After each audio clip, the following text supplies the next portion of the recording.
both of my parents are architects, and so we grew up in a very creative environment, and then so we were always just out building things and doing some things. When I went to school, I first went to a school which is very language focused, and I always wanted to do something a bit more creative.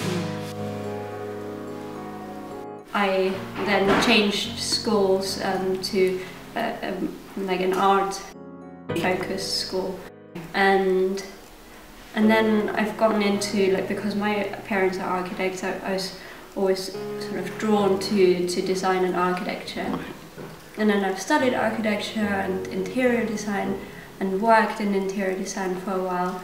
But over the time I realized that there's something missing, and then only later on I realized it's actually the making. Just the designing is not enough. So I think that's just always been for me the part where I feel most.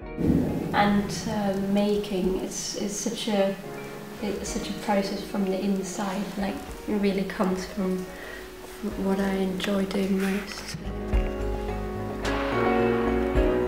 I mean, I always separately liked both materials. So there have always been materials where I thought, like, one day I want to work with this, do something with this. So there are loads of things in the back of my mind where I think, like, oh, I'll just store that in the back of my mind, and once I need it, I kind of get it out.